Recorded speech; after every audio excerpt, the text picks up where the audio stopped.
eo tongotrao.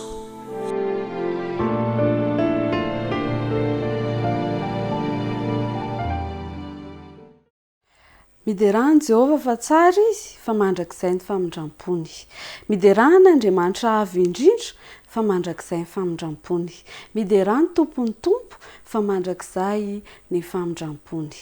Iaraka hira ny hira fiderana fa 7:10 isika. Hira fa 7:10 mitondra ny lohateny hoe Asandrato ny Hosana.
Iaraka nondrika ny lohantsika ary isika iaraka iombom-bavaka. Rainay izay any an-danitra, ho masinana ny anaranao, ho tonga ny fanjakanao. Midera sy mankalaza ny anaranao indray izay amin'ity sabata ity. Nomenao tombon'andro izay fofinaina, fahasalamana ihany koa, ka tojo soamantsara amin'izany andro hiderananao izany. Mamelana elokay nefa, diovy amin'ny rahanao izay, mba ho afaka avokoa ireo sakana sy hevitra mampisaraka anay aminao mandritra ity sabata ity. Mino izahay fa omba ny tsirairay avy ianao hanome fifaliana ihany koa amin'ny anaran'i Jesosy. Amen. Dia ifalimelambantsika tsirairay avy amin'ny anaran'i Jesosy Kristy Tompo indray, tratra ity sabata mahafinaritra ity. Ny fandriana dia ho feno fifaliana isika, feno fitahiana ihany koa mandritra izany sabata izany. Dia ho fanohizantsika ny fiarahana ary dia andeha saina ianao hanaraka ny tatitra maneran-tany.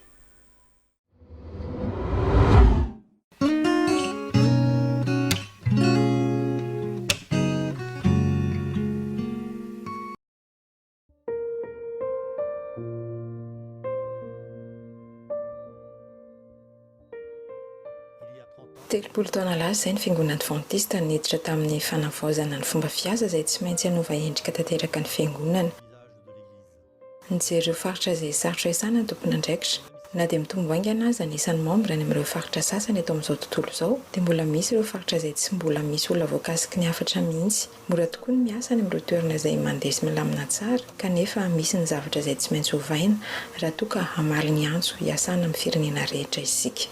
Tamin'ny taona 1970 nandritra ny fiveran-drarany conférence générale dia niforonina ny mission globale izay hifantoka tanteraka amin'ireo asa maika ka roa ireo tanjona fototra natao hotratrarina ny asa amin'ireo olona izay tsy mbola voakasiky ny hafatra ary hanangana ny dokona ampiny vaovaony amin'izany toerana izany.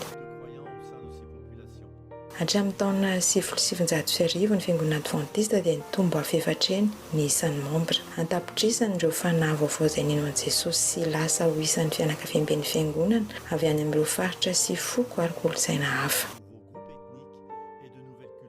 Nitondra hafaliana ho an'ny mpon'ny lanitra sy tanjaka ho an'ny fiangonan'Andriamanitra ny fisian'izy ireo. Mankalaza an'Andriamanitra isika ny amin'ireo antokona ampiny vaovao izay niforon'ireo. Fa ankehitriny dia mbola mitohy ny asa satria mbola misy ireo reny izay mipetraka eny an-dalana mangataka any amin'ireo tany be mponina loatra. Betsaka ireo izay velona hiasa tahotra raha vao mifono maraina. Antapitrisany ireo olona amin'ilay atao hoe varavarakely 17 no mbola tsy nandray momban'i Jesosy. Iray apahatelon'ireo olona maneran-tany monja no kristianina, ny roa apahatelony dia avy amin'ny antoko-pivavahana hafa ary misy ireo izay tsy mivavaka. Mitombo aingana ny tanan-dehibe. Mbola misy ireo tanan-dehibe misy mponina mahery indray tapitrisa izay tsy mbola nidirana adventiste mihitsy na iray aza. Efa ela ny andrasantsika an'i Jesosy ho avy. Izany indrindra no mbola mahatonga ny mission globale hifantoka amin'ireo olona izay tsy mbola nandray ny hafatra amin'ilay varavarakely 17 ny tanan-dehibe. Izany indrindra ihany koa no antony andefasan'ny mission globale mpamakilay anarivony sy nanangana ny antokona ampiny vaovao any amin'ireny toerana tsy mbola tratran'ny hafatra ireny. Izany ihany koa no nanampiany mission globale ny fametrahana ireo centre urbain d'influence anjatony manerana izao tontolo izao. Amin'izao dia enina amin'ireo centre ireo no mifantoka betsaka kokoa amin'ny fomba fiasa amin'ireo olona izay tsy kristianina mihitsy. Mahita fomba sy fitaovana ifandraisana amin'ireny karazan'olona ireny ireo centre ireo ary manana fomba fiasa sy traikefa amin'izany.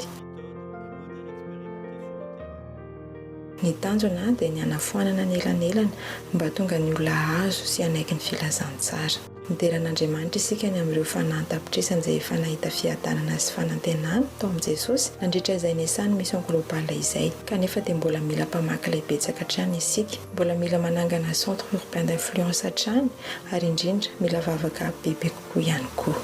30 taona lasa izay, ireo tompon'andraikitry ny fiangonana adventiste dia nanana viana goavana amin'ny tanany iraka izay mbola azo ampiarina tsara amin'izao vanim-potoana izao dia ny fifandraisana amin'ireo olona izay tsy mahatsapakory ny filan'ny fivavahana sy ny asa tanan-dehibe. Ankehitriny dia mbola mila olona isika izay hamary ny antso dia ny hanatratra ireo olona tsy manana fanantenana mba hizarana filazantsara an'i Jesosy. Mila olona mahalay feo izay mbola miantso 30 taona tsy aoriana. Mila olona izay safidiny hamaly hoe andeha aho.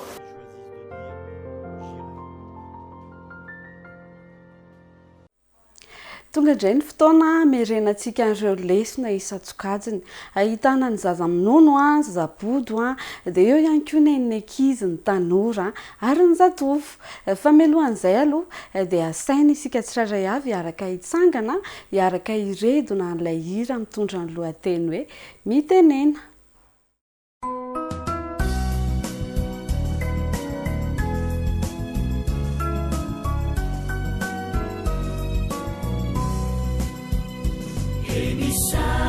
Chanao Jesu malalo chachizao futona mamizao yanaranai antungu chao izai piana chao kuambitenenare Jesu malalo izai ainutsarana te nyavyamina itwezabetsaka wampunaya kuambitenenare Jesu malalo izahai ainutsarana kahirote nyavyamina itwezabetsaka wampunaya irate nyavyamina itwezabetsaka wampunaya.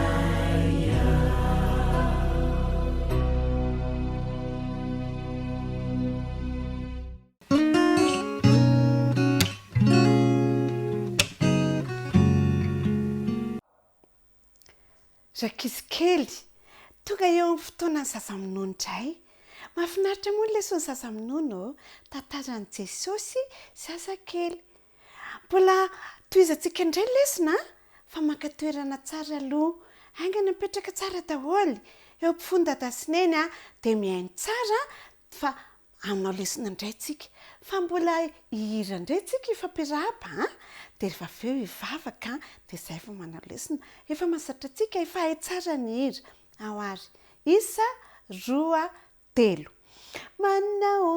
manaona falita faona raha vo mahitanao manaona ianao salama tsara ny zazakely tsy misy mikoakoaka tsy misy marary dia tsika vavaka ary aloha aingana ka manana ny tanana ahondrika ny loha ao ary jesosy malalo misaotra anao zahay fa mbola afaka anao lesona indray ampio zahay mba endry tsara mihaino tsara tsy madiditra fa mba hatadidy lesona tsara misaotra jesosy eo amen amen eny ary lesona fa telo efa mahay be zazakely ahoana moa ny lohateny lesona hoe miaraka mamerina hoe 1 2 3 ny hira ho an'ny mpiandry ondry ny anjely averina ihany ny hira ho an'ny mpiandry ondry ny anjely tsy anjery Jehova nanao hoe fitiavana mandrakizay no nitiavako anao Jehova nanao hoe fitiavana mandrakizay no nitiavako anao rehefa nandehanaka any tanàna ny Betlehema rakizy ny mpiandry ondry fa naheno an'ilay anjely ny hirahira hoe voninahitra ao an'Andriamanitra ahoana hoe ilay hirahira ny anjely voninahitra ho an'Andriamanitra dia nandehanaka any tanàna ny Betlehema ny mpiandry ondry dia tonga teo amin'ny farafarana tranon'omby izy dia nandondona izy dia nivoain'ilay olona tao an-tranon'omby ny varavarana niditra haingakaingana zareo dia nijery tao anatin'ilay fihinanam-bilona ohatran'ny kesika dia feno bozaka dia tao nijerevany zareo inona ny hitany tao sasakely mamy be mihitsy nake mamy anesany sasakely zany dia iza ny anaran'ilay sasakely ary Jesosy iza hoe Jesosy io ilay Jesosy zaza rakizy nalefan'Andriamanitra hoe ty ambonin'ny tany mba hamonjy antsika olombelona hamonjy zazakely koa angenina tonga avy any ety tonga zazakely izy hamonjy ny zazakely hamonjy ny olona rehetra hamonjy any dadasineny hamonjy anahy hamonjy ny olona rehetra eto ambonin'ny tany tsara fanahy be mihitsy izy tsara fanahy be ilay Jesosy zaza dia tsara fanahy be koa nke Andriamanitra tia antsika ny Andriamanitra dia fitiavana mandrakizay ange namen'Andriamanitra tsika rakizy kely tsika koa dia tokony ho tian'Andriamanitra satria izy tia antsika tahaka ny tiavantsika ny dadasineny ny tiavantsika an'Andriamanitra farantsika treondray aloha ny lesona fa efa nahitan'ilay zazakely tao anaty fihinanam-bilona tao anaty tranon'omby ny anjely ny mpiandry ondry dia ny anjely no nanoro azy an'izay andaontsika ary ny fanao velomandray tao le hira 1 2 3 tia mifanao veloma tia mifanao veloma amanaraka indray veloma tompoko fa mbola eo ihany aloha mbola ihany lesony zoky mbola ihany lesony dadasineny koa dadasineny mbola mihaino lesona dia amin'ny herindray tsika mamarana ny lesona fahatelo veloma rakizy kely veloma dadasineny veloma zoky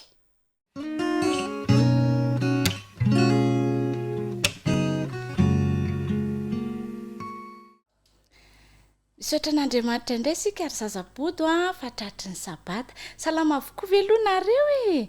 Andao indray hiaraka hisaotra an'Andriamanitra dia hiaraka hivavaka sika. Akamana ny tanana, aondrika ny loha dia akipy ny maso. Jesosy zokinay eo, misaotra anao indray zahay noho ny fitahinao nandritra ny nemana. Misaotra anao ihany koa fa mbola afaka mitandrina ny sabata miaraka aminao. Mangataka izay mba ho zaza endry avokoa dia ho pakatoy ny teninao sady miaino tsara ho feno fahendrena amin'ny anaran'i Jesosy. Amen. Mino fa nianatra ny lesona avokoa sika rehetra nandritra ny herinandro natokana ho an'Andriamanitra lohatenin'ny lesona ny anarantsika rakizy. Nianatra lesona ve nareo? Ao amin'ny Salamo 7:20 andiny 7 misy ny tsy anjery Indro lova avy amin'ny Jehovah ny zanaka maro. Andao hiaraka merina izay tsy anjery izay sika. Hiara-manisa 3 ary. 1, 2, 3. Indro lova avy amin'ny Jehovah ny zanaka maro. Bravo! Ianareo inge lova ny dada sy neny avy amin'ny Jehovah Jesosy koa rakizy tamin'ny teraka dia faly be dada sy neny fa nahazo lova avy amin'ny Jehovah. Dia notantarainy Maria anamany rakizy ny zavatra niseho tamin'ny Jesosy teraka. Tantarainy amintsika koa nge izany izao ina ary ny zavatra niseho. Tadidinareo moa fa nisy mpiandrondrona mangean'i Josefa sy Maria nijery an'i Jesosy kely dia nisy magy ihany koa. Dia mbola nitoraka izy ny tantara fa tsy nijanona hatreo dia tantarainy Maria renin'i Jesosy ny toy ny tantara. Tany amin'ny fomba tany zareo tany Betlehema tany amin'ny nisy azy tany zany hoentina atolotra ao amin'ny tempoly ny zaza. Ianareo nge fa natolotra tao amin'ny tempoly koa noentin'ny dada sy neny tany am-piangonana ianareo dia nanao fotoana tao am-piangonana ny vavaka, ny hira dia nitondra fanatitra. Tamin'ny andron'i Jesosy tamin'i Jesosy mbola kely dia nitondra voromailala anankiroa dada sy neniny natao fanatitra. Fa amintsika ankehitriny kosa dia vola no nentin'ny dada sy neny atao fanatitra taminareo natolotra tao am-piangonana. Moa dada sy neny natolotra tao am-piangonana koa Jesosy rakizy. Dia nisy mpisorona anankiray Simeona no anarany. Efa antitra be nge ty Simeona ty efa antitra be dia efa tokony ho faty izy fa mbola tsy maty izy satria Andriamanitra niteny taminy hoe ianao dia tsy maintsy mahita an' Jesosy ianao dia ianao nivavaka ho azy rehefa atolotry Josefa sy Maria izy. Dia tonga tao amin'ny tempoly ary Josefa sy Maria nahita ny Simeona ilay lehilahy antitra tokoa izy rakizy dia noraisiny Jesosy kely dia notrotrony dia nivavaka tamin'Andriamanitra izy. Rehefa vita dia nomeny aneny neny Maria io nomeny azy Jesosy kely dia faly be mihitsy i Simeona satria nivavaka izy Andriamanitra. Avelanao andeha am-piadanana amin'izay fa efa nahita an' Jesosy ilay mpamonjina mpanantenainao.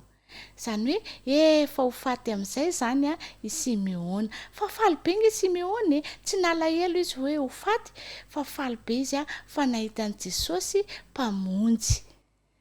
Dia nahita ny Ana indray i Josefa sy Maria. I Ana io rakizy dia mpikarakara ny tempoly izay misy ny Simeona io ilay nitondran'ny Josefa sy Maria ny Jesosy zany dia io Ana io koa vehivavy mpitondra tena efa maty koa ny vadiny. Efa antitra be koa izy rakizy efa antitra be dia efa tokony ho faty koa izy kanefa hoy koa Andriamanitra hoe ahita an' Jesosy ianao ry Ana fa tsy ho faty. Dia nangataka izy mba hijery an' Jesosy dia nasehony Maria any Ana Jesosy. Faly be koa i Ana rakizy hoe nahita ny mpamonjy nahita an' Jesosy kely faly be izy dia tsy maninona koa raha ho faty satria efa nahitany Jesosy. Sika korakizy mbola afaka mahitany Jesosy fa tsy Jesosy zazakely trony fa Jesosy efa lehibe, efa mpanjaka nge izy zao any an-danitra izy no mipetraka. Dia mbola ho avy indray nge io Jesosy io dia handray antsika rehetrarehetra hono izy ho any aminy, dia hiara hipetraka aminy hono sika. Dia faly be mihitsy isika amin'izay fotoana izay ahitany Jesosy. Jesosy efa lehibe, misy satro-diadema ny lohany dia mipetraka amin'ny seza fiandrianana tsara tarehy be izy faly be izy mandray antsika ho any aminy. Mbola ho avy indray Jesosy efa tsy ho ela intsony efa kely sisa dia ho tonga Jesosy faly be mihitsy moa tsika. Dia ho hitantsika ry Simeona, ry Ana, ry Josefa sy Maria mamany Jesosy sy ny dadany be dia be nge ny olona ho hitantsika rehefa any an-danitra. Dada sy neny miaraka amin'ny zoky miaraka amin'ny zandry hitsena ny Jesosy ho avy eny amin'ny lanitra isika.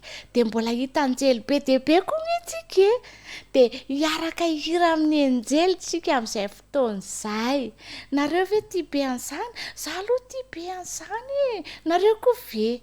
Eny ary andao sika hivavaka dia amin'izay vonina tsara sika rehefa ho avy Jesosy. Dia mivavaka foana isan'andro dia mianatra lesona foana koa isan'andro satria mila miomana isika rehefa hitsenan'i Jesosy. Akamano ary ny tanany dia ahondrika ny loha, akipy maso. Andriamanitro, misaotra anao zahay fa nitoy indray ny tantaran'i Jesosy zaza. Faly be zahay satria nataony dada sy neny ohatran'i Jesosy zaza koa zahay dia nentiny tany am-piangonana mba ho natolotra ho anao. Dia misaotra anao koa zay fa nampianarinao fa mbola ho avy nge ianao handray anay dia hiaraka hira amin'ny anjely zahay dia hiara hipetraka aminao any an-danitra. Taio izay zazabody rehetra miaraka amin'ny zaza-minono ny ankizy zoky dada sy neny ho vonina mba hitsenanao rehefa ho avy ianao. Amin'ny anaran'i Jesosy no angatana izany vavaka izany. Amen. Izay indray aloha ny tantarantsika dia narindray ny lesona manaraka fa mametraka ny veloma mandram-piona amin'ny manaraka indray.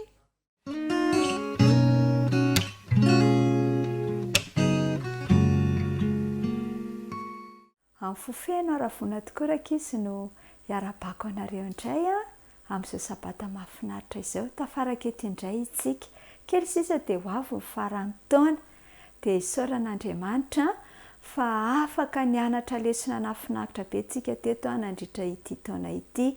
Ny loha hevitra faharoa ambin'ny folo moa izany no rahantsika mamerina eto izay manao hoe ny alina ny ran'ny anjely. Ahoana tsara hoe ny alina ny ran'ny anjely. Izany hoe ny hira izany teto rakizy ny anjely. Raha teraka tany Betlehema tokoa mantsy rakizy Jesosy dia faly aoka izany ny anjely tany an-danitra. Noho izany hafaliana izany dia tsy tafapetraka tany an-danitra izy ireo fa tonga tetỳ tany ary anisan'ny sehoan'ny anjely ny mpiandriondry tany an-tendrombohitra izay toerana somary lavidavitra ny Betlehema tamin'ny alina. Ary tamin'iny alina iny izany rehefa mipoitra tamin'ireto mpiandriondry ny anjely dia nilaza teny fampanantenana ho azy ireo. Niteny tamin'izy ireo izy fa aza matahotra araka ny andalan-teny izay ataontsika fitadidy sy tokony ho haintsika nandritry ny herinandro ao amin'ny Lioka 2:1-7 manao hoe aza matahotra, indro ilaza teny soa mahafaly aminareo aho. Dia fifaliana lehibe izay ho an'ny olona rehetra fa mpamonjy niteraka ho anareo ao an-tanànan'i Davida dia Kristy Tompo. Andenga ho averintsika izay andalina teny fitadidy izay resaka nataon'ny anjely, aza matahotra, indro ilaza teny soa mahafaly aminareo aho. Dia fifaliana lehibe ho an'ny olona rehetra fa mpamonjy niteraka ho anareo ao an-tanànany Davida dia Kristy tompo. Lioka toko 2:10 sy ny 1:10 dia nilazan'izany tamin'ny mpiandro indro tokoa rakizy ny anjely. Rehefa avy eo dia nitombo ilay anjely, lasa anjely be deaibe tonga ny hira ary rakotry ny famirapiratanyreto anjely reto moa rakizy ny lanitra raha nanao izany hira fiderana an'Andriamanitra izany izy ireo. Satria nahoana hoy ianao? Satria dia fifaliana ho azy ireo tokoa ny nahaterahan'i Jesosy tany Betlehema izay tonga namonjy antsika.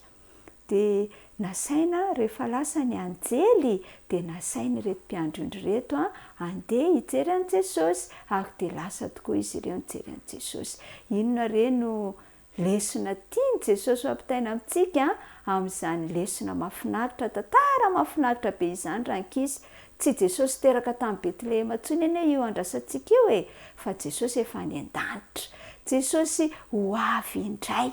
Ho avy tokoa ny fotoana izay iarahan'ny ankizy kely rehetra, iarahan'ny vovonjy rehetra hihira miaraka amin'ny anjely.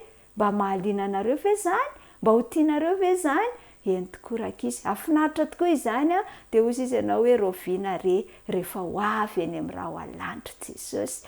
Dia ho avy indray ny fiarahana mihira amin'ny anjely. Asain'i Jesosy ary ianao mba hibanjina mandrakariva fa raha teraka tany Betlehema izy tamin'izany fotoana izany dia ho avy indray ny fotoana hiaviany handray antsika rehetra ho any aminy ary izao sy ianao itsika rehetra rakizy no tiany Jesosy hiarahira amin'ny anjely any an-danitra. Dia ho tanteraka amintsika izany hira mahafinaritra izany fa aza matahotra fa hanao izany hira izany tokoa itsika rehefa ho avy Jesosy. Dia ny tompo hitanao manokana izay indray ny androany dia samy hotratra ny sabata farany taona amin'ny heriny daholo ny ankizy kely rehetra.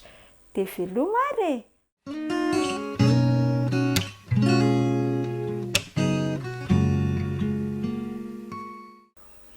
Manahoana daholo indray ny tanora. Tonga indray ny anjarantsika dia arabaina isika. Lesona faharoa ambin'ny folo ihany koa isika tanora zandriny. Andeha averintsika indray ary ny lohateny sy ny tsy anjery. Atomboka amin'ny fanomezana. Izay ny lohateny. Atomboka amin'ny fanomezana. Tsy anjerintsika indray dia voalaza ao amin'ny Jaona toko voalohany ny 9 ka hatramin'ny 7. Tamin'ny voalohany teny ary ny teny tao amin'Andriamanitra. Ary ny teny dia Andriamanitra. Izy tao amin'Andriamanitra tamin'ny voalohany. Izy no nahariana ny zavatra rehetra ary raha tsy izy dia tsisy nahariana izao zavatra ary izao na dia iray aza. Izay ny tsy anjerintsika. Mino fa efa samy miezaka ny ahay an'izany tsy anjery izany isika tsirairay avy. Inona indray ary no ndresantsika? Iny herinandro indray dia nampianatra antsika fa i Jesosy no fanomezam-pahasoavana lehibe indrindra nomen'Andriamanitra antsika. Rehefa tonga tokoa ny Desambra toy izao dia somebiseby ny olona rehetra. Manomana fanomezana satria nandray fanomezana. Ary mieritreritra ny manomana fanomezana lafo vidy mihitsy ary ny sasany. Resahana mandrakariva ny hoe fahaterahan'i Jesosy sy ny mahakasika an'izany. Atao tantara etsy eroa mihitsy aza. Fa mba takatritsika ve hoe inona ny antony? Ary inona ny tena latsapako am-ponao sa mijanona ho fetifety ataon'izao tontolo izao fotsiny izany?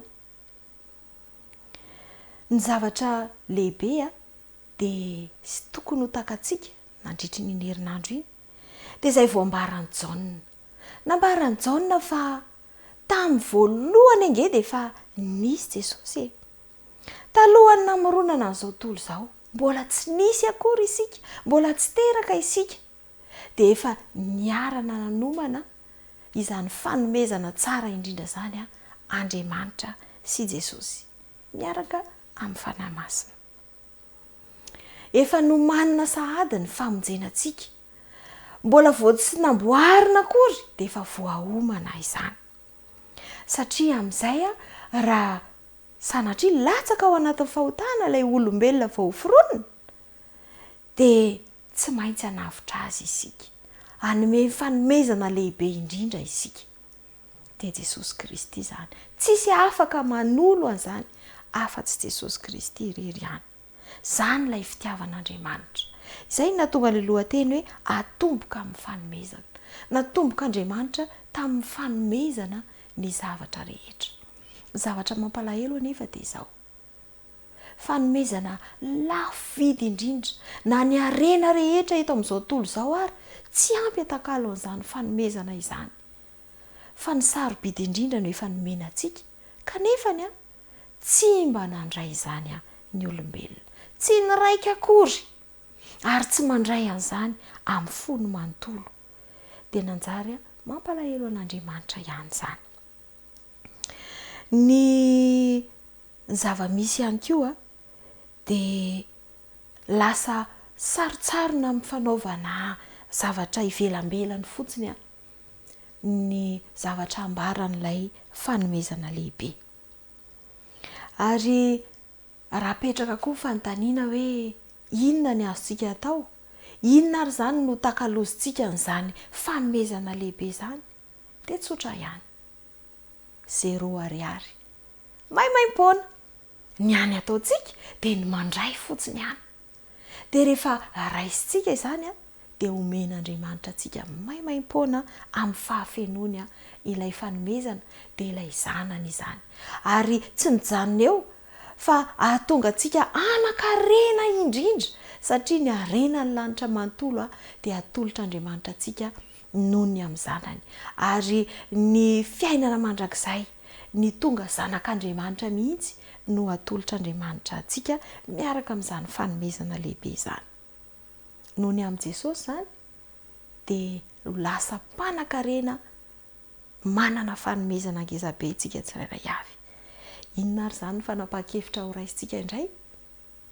Fa efa atolotra antsika izany. Ao anaty fotoana fizarazaran'ny olona fanomezana izao. Inona ny fanomezana tianao indrindra? Mino fa andray an'ilay fanomezana sarobidy indrindra ianao dia andray an'izany amin'ny fonao manontolo dia Jesosy Kristy izany. Dia mirary soa antsika tanora indray ary amin'ny manaraka indray.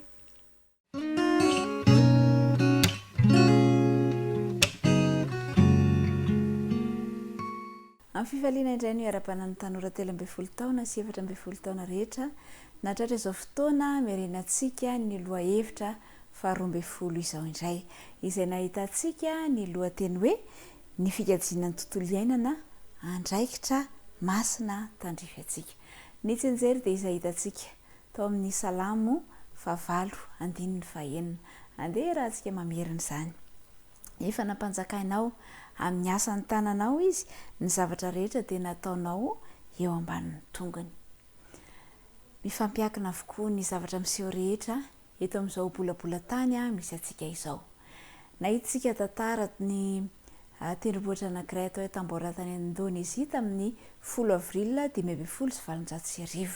Nisy volkano nipoaka tokoa mantsy tamin'izay fotoana izay ary mafy dia mafy ny fipoahan'izany volkano izany. Na tratra ny tanàna manodidina rehetra izany ary 2,7 alina teo eo nisan'ny olona maty mivantana vokatr'izay fipoahana izay. Tany amin'ny toeran-kafa ihany koa nefa dia tamin'izay fotoana izay ihany dia nisy ny tsunami izay vokatr'ilay volkano izay nipoaka ihany ary maro ny olona izay maty ihany koa na tratra teo amin'ny 2 alina teo nisan'ny olona maty. Tany amin'ny faritra hafa koa nefa tamin'izay fotoana izay dia nisy ny atsika na hery vaika izay nanjaka tamin'iny taona iny ka nahafatesana olona teo amin'ny 2,7 alina ihany koa. Izany hoe raha tambatra izay rehetra izay dia maromaro nisan'ny olona maty tao anatin'iny fotoana iny vokatry ny volkano izay mipoaka tany Indonezia. Kanefa ireo faritra hafa teto ambonin'ny tany dia nisy fiantraikany izany rehetra izany. Dia izay indrindra no votoantony lesintsika ny andritran'iny herinandro iny hoe ny fikajiana ny tontolo iainana dia tsy hoe ho anao irery ihany izay eto fa ho an'ny hafa ihany koa any manodidina rehetra any.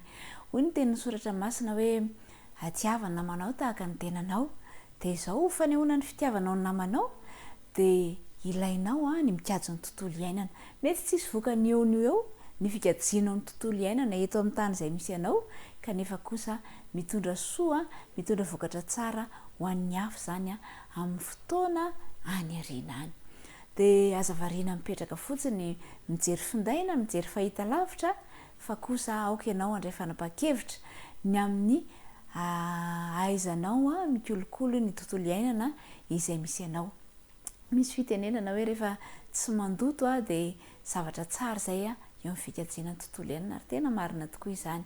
Tsy apariparitaka hoe ny fako fakajianao fatratra mitandrina fatratra ianao satria misy vokany eo amin'ny tontolo izay misy atsika ny zavatra rehetra izay atao. Ary tamin'ny andro ny Adama sy Eva dia notenenina izy ireo mba hikolokolo sy hitandrina ny sa. Dia izany afatra izany koa nefa dia mbola ampitaina amintsika amin'izao vanim-potoana izao ny amin'ny ahaizantsika mikolokolo sy mitandrina izay rehetra manodidina atsika. Rehefa ho avy Jesosy dia hiteny izy hoe tsara sandry mpanompo tsara sady mahatoky, nahatoky tamin'ny kely ianao dia ho tendreky mpanapaka ny be.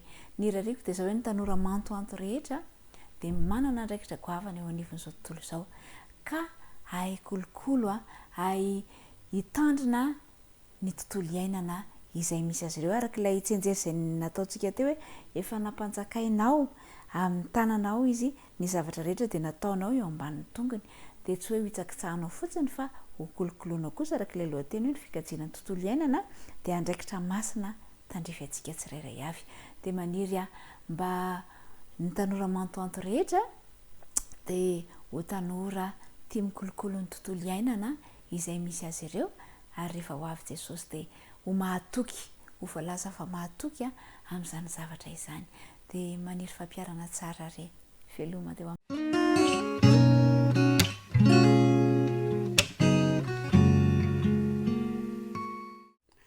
dia fa le miaraka amintsika zatovo indray amin'izao fotoana izao ary manasanao anaraka hatramin'ny farany ny fiarahantsika mianatra ny tenin'Andriamanitra. Mifamela heloka ary mifanaraka tsara indray. Zany ny lohahevitra izay iarahantsika mandinika ary ilay lohahevitra na ilay lohateny dia izao mahate hoe ahoana ny mba hatateraka an'izany eo amin'ny fiainantsika. Mifamela heloka ary mifanaraka tsara indray. Ao amin'ny Jaona toko fa 1:20 andininy fa 10:20 no misy ny andininy fototra dia toy izao ny voalaza. Ary rehefa nisakafo izy dia hoy Jesosy tamin'ny Simona Petera: ry Simona zanaky Jaona, moa ny fitiavanao ahy mihoatra noho ny fitiavany reto? Hoy izy taminy: eny tompoko, ianao mahalala fa tianao ahy. Dia hoy izy taminy: fahano ary ny ondrikeliko. Zay ilay lohateny. Fa ndeha iverenantsika ilay lohahevitra n'olona ilay lohateny fa novakitsika teo ny andininy fototra. Mifamela heloka ary mifanaraka tsara indray. Tsy fantatro hoe zay zany fanontaniana napetrako amin'izao marainan'ny sabata izao. Tsy fantatro hoe iza ny tsy mifanaraka aminao aloha. Matetika ny olona tsy mifanaraka aminao dia ny namanao, ny sakaizanao, ny fianakavianao, ny akaikanao indrindra, matetika ireo dia tsy mifanaraka tsara amintsika. Misy mandrakariva ny fifandonana dia tsy mifanaraka satria miara-monina, miaraka. Dia indraindray ianao mieritreritra hoe aleoko mihitsy mitoka-monina ka. Fa ilay miaraka sy mifanerasera ohatran'ny miady foana, ohatran'ny vitsy mikitra ny rery, hoy ny malagasy. Dia tia toka-monina isika indraindray. Ry tanora namako, ny zavatra misy eto amin'ity tantara ity dia izao. Mametraka fanontaniana Jesosy amin'ny Petera, ilay miaraka amin'ny mandrakariva ilay mpianany: moa tena tiava ianao? Ianao mahalala fa tena tianao aho. Fantatsika tsara nefa ny tantara fa ity Petera ity dia indraindray ary tsy araka izany mihitsy, fa dia mamitaka, mandainga, ohatrany hoe tsy matotra. Dia misy ny tsy fifanarahana vokatrizay. Ry tanora malala, ny lesona ho tsoahantsika amin'ity marain'ity amin'izao fiarah-mianatra izao dia izao: tsy natao hitoka-monina ianao fa natao hiaraka amin'ny olona rehetra. Rehefa misy ny tsy fetezana, misy ny tsy fifanarahana, dia ny ampianarin'ny Baiboly amintsika dia ny mifamela heloka. ary tianao antso amintsika hoe zao ny fotoana ny famondram-po mila mamindra fo isika efa hifarana zany zao ny taona tsy haiko hoe izany tsy mifanaraka taminao nandritra ny taona manasanao amin'ny alalan'ity fiarahantsika mianatra ity anantony reny namantsika reny matetika izy reny namany piraita-po avana mpiara-mianatra anantony fotoana ny famondram-po zao ary tiany anankiray mahafinaritra rehefa mamindra fo sy mamela heloka isika ny vanim-potoana misy antsika koa dia vanim-potoana feno andro karazana virus isan-karazany ny olona mpamela heloka ny olona mpamindra foa dia manana hery fiarovana mafy be dia tsy tratra n'ireny karazana virus ireny noho izany mandray tombontsoa zany sika rehefa mamela heloka ianao rehefa mamindra fo ianao dia sambatra maivamaivana ery ahoana hoe ilay loha hevitra ary mifanaraka tsara indray mifanaraka tsara indray avy eo dia tena sarobidy ilay fiarahana irariko mba hanao fanandramana zany ny famela heloka zany ianao mihitsy no manantona aza miteny hoe aleoloha izy anantona tsia mety tsy isy zany fa ianao zay mianatra sy mandrian'izao afatra izao no antsoin'Andriamanitra ianao no manao dingana mamela heloka mamindra fo dia avy eo hifanaraka tsara indray ho voninahitr'Andriamanitra zava-dehibe zany ka raha misy mifanontaniana hoe moty azy va ianao moty an'ilay namanao va ianao moty an'ilay piraita-po aminao va ianao mifamela heloka ary aoka mindra fo fa tena zava-dehibe zany mitondra soa antsika rehetra zay raha fitinary ny loha hevitritsika tamin'iny herinandro iny dia marary an'se mba hanao fanandramana tsara ny amin'izany ten'Andriamanitra izany mandra-pirisaka ary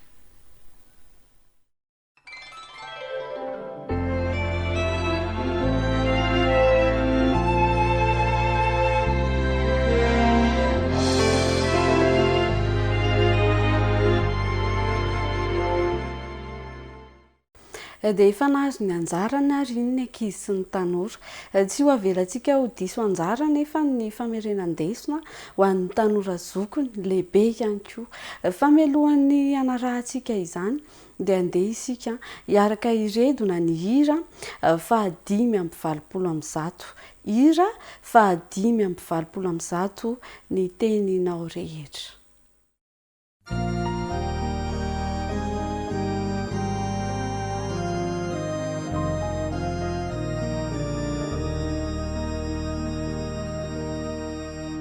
Ni teninao rehetra ritumputi anai nuzi mamanapetra vatu manjakizai ulevuna vukua izau rehecizai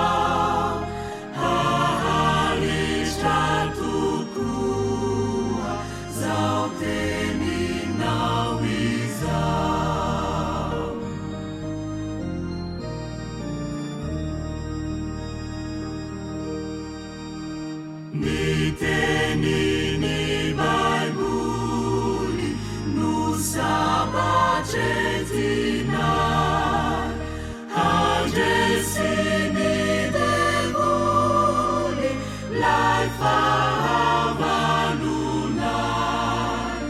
Ramisima pauri Kahusa izai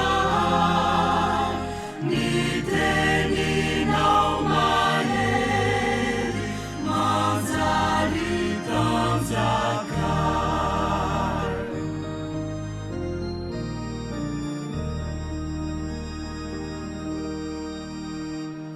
Fateni mamikua uani pankatu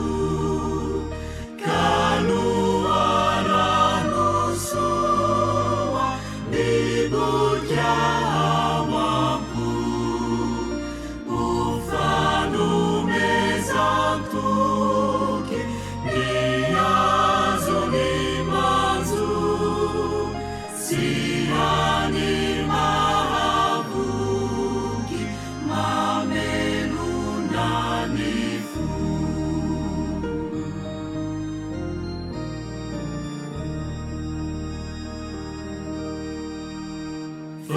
teny mampisava ny aizymbe aty fa ny lomanazava ny diahoary manolopaendrena mananatrany fo milaza famonjena sy lovatsy molo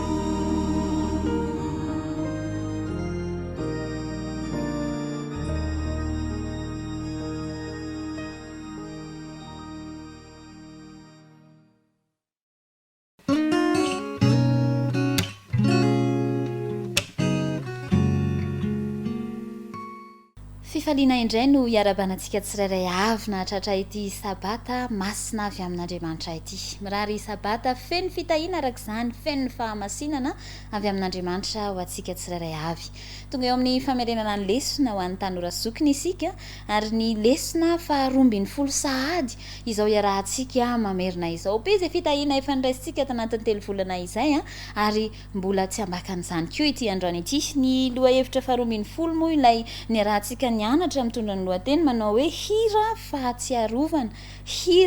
fahatsiarovana ny Deutéronomie toko faharoa amby telopolo teny andininy fadimy amby telopolo ka hatramin'ny fafito amby efapolo ilay miresaka ny amin'ny firana izay nataon'ny Mosesy no andalatsoratra masina fotsitry ny fiaraha-mianatra tanatin'izay herinandro izay ary zasainao efa samy mifidy anjininy anankiray avy tanatin'izy io mba ho atao tsy anjery dia andao hoe mba hiarahantsika mamerina ankehitriny izany zay eny ary hira fahatsiarovana tanatin'ny telo volana isika dia niresaka ny amin'ny fanekena ary rehefa miresaka fanekena isika dia na dia amin'ny fiainantsika andavanandro tsotra ihany ary fa tsy anatin'ny lesona dia matetika toa hoe fifanarahana matotra entitra be no tonga ao an-tsaintsika toa tahaka ny zavatra hoe tsy misy dia tokony ho mahafaly loatra anatin'izany ary raha ohatra izany izao ny anatin'ny lesona dia hoe zavatra matotra entitra be miaraka amin'ny isitry ireo teny fikasana sy ny fanomezatoky raketiny no matetika tonga ao an-tsaintsika dia nianatra nefa isika tanatin'ny herinandro fa hafa mihitsy ity bokyny Deutéronomie ity satria dia mefara amin'ny hira sy ny tononkalo-pitahina izany kanefa dia miresaka sy mirakitra fifanekena izay ananantsika amin'Andriamanitra ny antsoan'ny Mosesy tokoa mantsy Andriamanitra mba anao fihirana hirakitra ny fanekena izay ataony izay ananany amintsika olombelona amin'ny zanak'Israely tamin'izany fotoan'izany ary natao ilay izy mba hanampy an'ny zanak'Israely ary mba hanampy antsika koa izany hatsiaro ny zavatra rehetra izay nataon'Andriamanitra teo amin'ny fiainana mba hizara amin'ny hafa ihany koa ny fomba izay nitahian'Andriamanitra antsika tahaka izany ny zanak'Israely tamin'izany mba hizarany amin'ny hafa koa ny fomba nitahian'Andriamanitra azy ireo ary rehefa nianarantsika dia hitantsika fa anatin'io hira io dia maneho sy mampatsiahy ny fitiavan'Andriamanitra ny Israely tokoa ilay izy ary koa mitantara ny fikominy sy ny tsy fankatoavany dia izao ny zavatra tokony ho tsaroantsika mandrakariva indrindra isika izay mpanompon'Andriamanitra mpanaradia azy hoe be famindrapo tokoa Andriamanitra misy vokany ny fahotana mazava ho azy ary ilay hira dia manampy amin'ny famelomana ao an-tsaina an'izany resaka fifandraisana amin'Andriamanitra izany ny fahotana dia misy vokany fa Andriamanitra nefa dia be famindrapoka ny anarantsika ny mahakasika n'ity hira fahatsiarovana ity andeha tsy ho avelantsika ho voafafa ao am-posy ao an-tsaintsika fa be famindrapo Andriamanitra ilay iray izay tiantsika ka ny mpihira izay nantsona ny Mosesy hoe ampianatra azy ireo an'izany izany hoe ireo vahoaka tamin'izany fotoan'izany ary zasainao koa amin'izao fotoan'izao dia mba hiankohoka amin'Andriamanitra ary amin'ny alalan'ity hira fahatsiarovana ity dia mba hifandray amin'Andriamanitra amin'ny fomba vaovao ny fanekena izay natao ankira mantsy dia mifanaraka indrindra amin'ny zava-kendren'ny bokyny Deutéronomie ary izay no antony hoe ianarantsika azy satria mahakasika ny fosin'ny fitiavana ary ny fiainana mihitsy izany fifanekena no raketina ankira izany ka ny fianarantsika sy ny fiainantsika n'le izy ihany koa iraisantsika fo tamin'ny zanak'israely rehefa natsoana iran'izany hianatra n'izany tamin'izany fotoan'izany dia ahatonga fiovampo ho aisy ho anao ka inona ny tsara indrindra amin'ny fiarahana amin'andriamanitra dia ny mba hiovan'ny fotsika dia andeha isika tsy ho tahaka ny mpiaino-mpanadino ny vahoaka tokoa mantsy dia tsy natao hiaino ary avy eo anadino fa natao hoe hamakafaka sy andinika ary natao hisaintsainany amin'ireo teny izay rehetra ao amin'ny tora dia amin'izay rehefa ankira arak'izay ny anarantsika le izy dia misy fetraikany amintsika izay mianatra an'le izy izay mihira an'le hira fantatsika tsara fa hoe na ny asa tao ankira ary to vita tsy nataoko maika moa fa raha ny fiarahantsika ihany koa zany amin'ny fianarana ny tenin'andriamanitra no tahaka izay nataon'ny mosesy ohatr'izao no ianarantsika azy a dia inona fa anampy antsika ary isy fiatraikany manokana eo amin'ny fiainantsika dia aza tonina ihany koa fa mitondra fanantenana mantsy io hira izay nataony mosesy nampianarana ny vahoaka tamin'izany fotoan'izany io ary rehefa alatsaky ny vahoaka alatsantsika ao am-potsika ny tenin'andriamanitra ny hiran'andriamanitra dia ho afaka hiasa amin'ny alalantsika andriamanitra ary anova ny fotsika andriamanitra ary arak'izay efa nampanantenainy ny bokyny deuteronomia dia afaka ho tanteran'andriamanitra eo amin'ny fiainantsika izany ka andeha tsy ho adinoina ary tanora zokony namako fa raha ao amin'ny testamenta vaovao indrindra ao amin'ny bokyny apokalipsia dia jesosy no mifanaraka indrindra amin'ilay deuteronomia toko faharoa amin'ny telopolo izay nivaky itsika ny resantsika ny amin'ny hira izay nataony mosesy io ary andriamanitra dia fitiavana dia amin'ny zavatra rehetra amin'ny fampiarantsika ny lesona izay ny rahantsika dia jesosy foana no ataontsika ao an-tsaina ho ivony ny fitiavan'andriamanitra ao anatin'izany rehetra izany jesosy anie hiasa ao am-poko sy ao am-ponao ary isika amin'ny fotoana rehetra anaiky hovany mba ho tafatoetra ho voatahiry amin'ny fiarahana aminy ka hiaraka aminy amin'ny mandrakizay any amin'ny fiainana mandrakizay samy isika tahin'andriamanitra ary samy mandalo sabata feno ny fahatsaran'andriamanitra amin'ity andro an'ity mandra-piona indray ary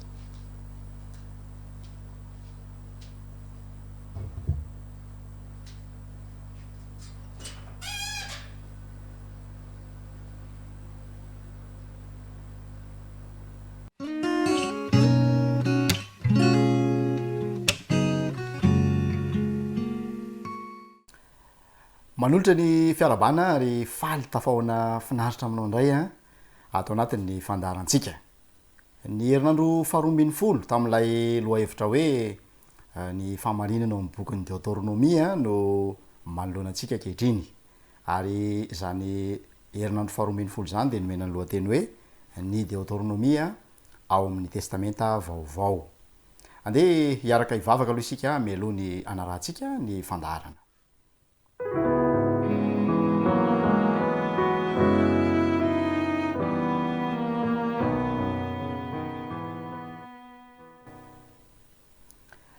rahainay tsara sady be famindram-po any an-danitro misaotra anao zahay satria noho ny fahatsaranao noho ny faharom-ponao dia afaka mandrayindray tsy vafandarana izao totokatrannay zahay te hiaino reo afa-pamonjena zay fanomaninao iamintefa amin'ny sofina amin'ny fo amin'ny maso amin'ny fiainanay ka ahatonga anay an'olo tena feno sy tanteraka ho anao avelao ny olokay ary eo ka ny fahazavan-tsaina avy amin'ny fananao masina no hitaridalina anay rehetra ka mpianatra anay ahalalànay ny marina izay anafaka anay tsy ho andevo dia mitenena fa vonina hianatra izahay amin'ny anaran'i Jesosy amen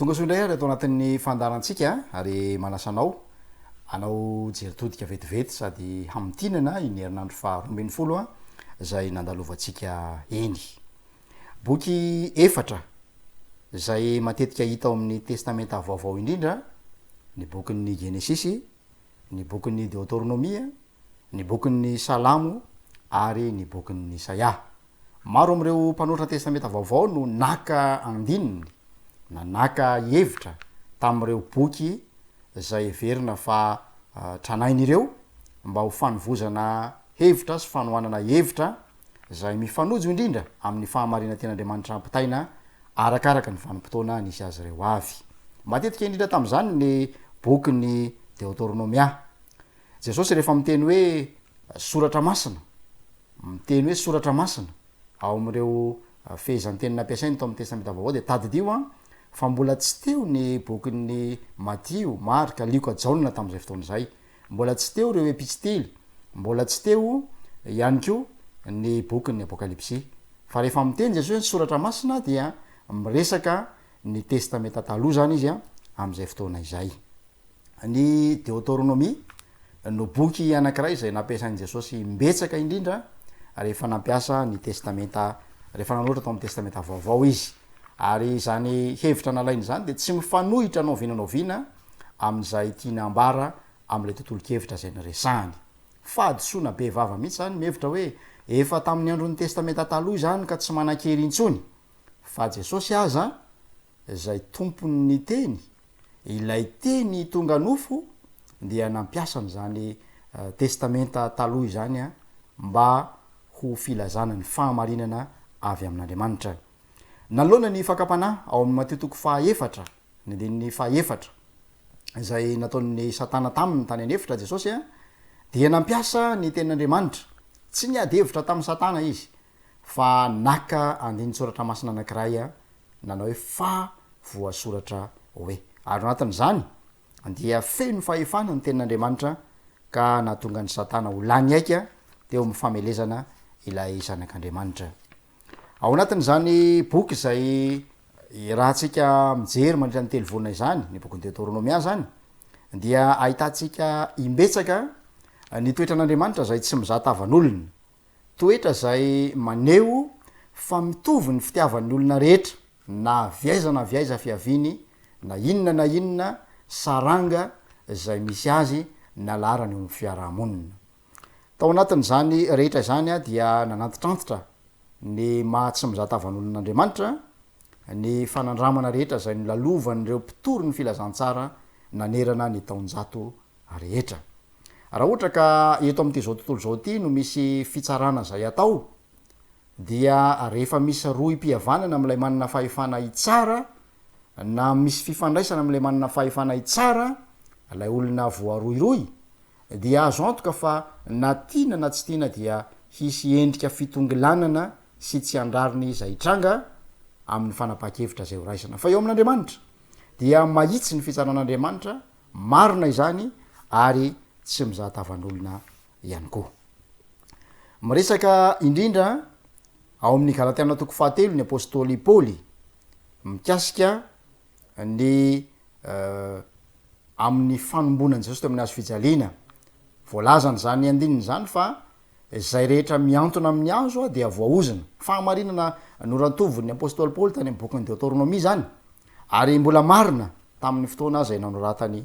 azy tao anatin'izany dia manala ny aya sy ny fisalasalana rehetra mikasika an'izay fampianarana voizin'ny olona milaza fa efa nombona tamin'ny hazo fijaliana ny didin'Andriamanitra manoloana ny fanambaran'ny apôstôly Paoly amin'ny Galatiana fahatelo tsy miteny manohitra ny lalàna mihitsy ny apôstôly Paoly ao amin'io epistily no soratany io ary azo antoka fa tsy misy ao am'ireo andala-tenin'ireo manamarina ny fandikana didy mikasika indrindra ny sabata ary mpiara-mianatra namana ny tiany Paoly ambara ao amin'ny Galatiana fahatelo de izao tsy vonjena amin'ny asan'ny lalàna isika fa amin'ny fahafatesan'ny Kristy ho antsika zay omena antsika amin'ny finoana ary zay nataon'ny Kristy ho antsika teo amin'ny hazo fijaliana no asongadin'ny apôstôly Paoly am'izany fanambarana izany mazava zany ny tenin'Andriamanitra mifameno ary tsy mifanohitra fa zay nambara ny deuteronomia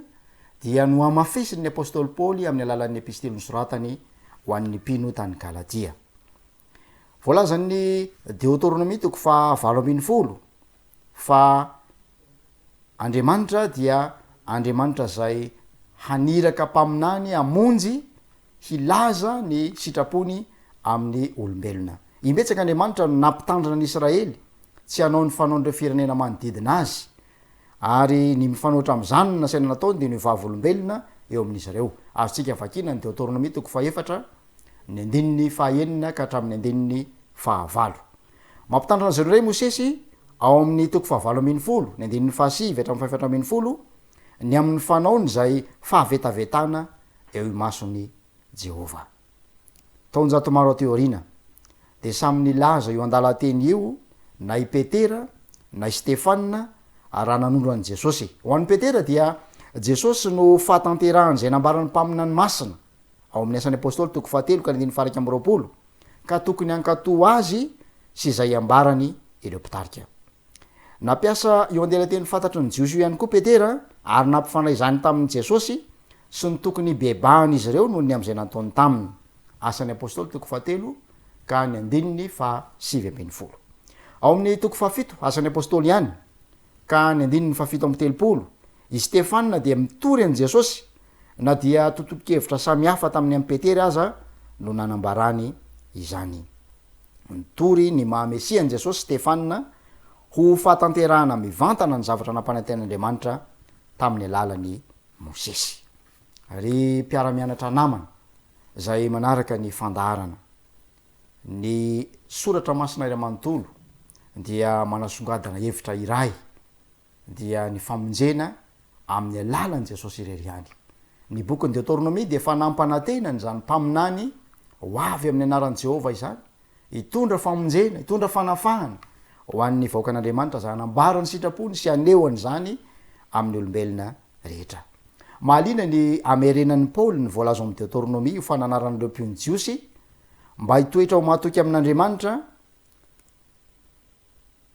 ka averiny ao amin'ny zay voalazo amin'ny deuteronomie toko fafito folo ny andininy fahaenina nataony zany hanasongadinana fa raha miteraka fahafatesana eo ambanin'ny fanenkena taloha ny tsy fahatokina dia manaoana kosa ny amafy ny fampijaliana ataonareo tokony hiantra am'izay nanitsaka ny zanak'andriamanitra ka nanao ny ranony fanekena zay nanamasinana azy ho zavatra tsy masina sady naniratsira ny fanahy ny fahasoavana hebreo 10 ka ny andininy fahasivy am'roapolo ifarana ny fandarantsika tamin'ny herinandro faharombin'ny iny be debe ny zavatra nraisitsika tao anatiny fa izao no tianambara ny bokyny deuteronomie de boky mirakitra ny sitrapon'andriamanitra mampafantatra ny anjara toerana zay andrasana amitsika tsararay avy zay nandray ny famonjena ary amin'ny alalan'i jesosy irery ihany no azotsika izany famonjena izany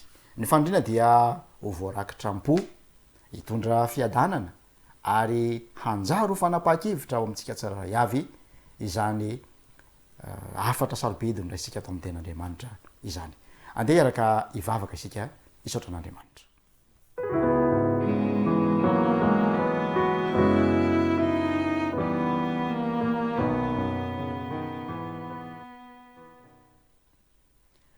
misaotra tompo noho ny teninao zay tonga taminay nampatsiahy ny herinandro faharoambin'ny folo zay ny rahana nianatra ny teninao teto mino sady matoky zahay fa ho tafalatsaka ampoza ny teninao zany hitondra fananarana fampahirezana fanitsina ary hitondranay eo amin'ny fanapaha-kevitra marina sady ara-potoana hanomezana ivoninahitra ny anaranao mino zany zahay tsy noho ny herinay tsy noho ny fiazahanay fa noho ny fahasoavan'i jesosy kristy irery ihany zay miasa ao am-ponay amin'ny anara no nangatana ny vavaka amen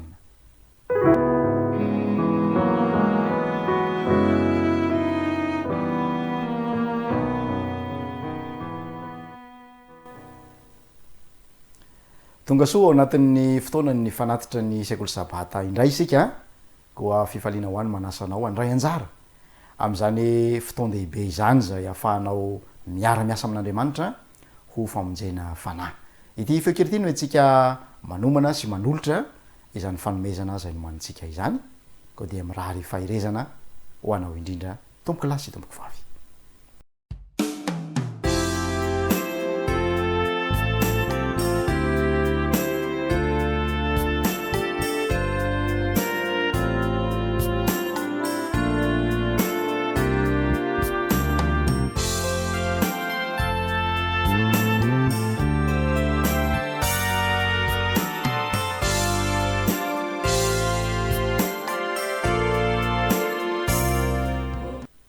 andeha hivavaka ho an'ny fanatitra izika tombotsara o misaotranao zahay satria mazava ny teninao ary nyantso anay tamin'ny alalan'ny famindram-ponao ianao ho mpiara-miasa taminao tamin'ny alalan'iny fanatitra iny da io zahay da io ny fanatitra anatolotray mba havitany anjara manandrify azy eo amin'ny asanao zay fantatray fa midadasika lehibe tsy tratry ny herinay tsy tratry ny sainay kanefa ataonao ho mpiara-miasa aminao sy mpiara-miomonantoka aminao zay eo mpamitana izany asa izany misaotra noho ny fifidiananao ary misaotra noho ny fahavononanao mbola hiara-miasa aminay noho ny fahasoavan' jesosy tomponay matoky zahay fa amin'ny fotoana manaraka dia omenao fitahina misimisy kokoa zahay ka afaka nolotra misimisy kokoa hatrany ihany ko eo amin'ny fampandehanana izany asa izany amin'ny anaran' jesosy amen.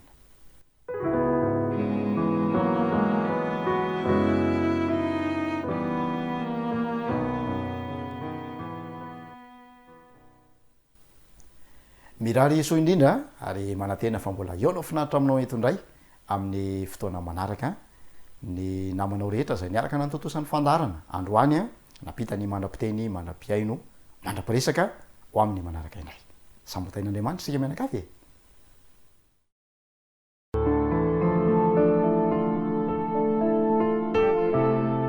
mianatra eo tongotrao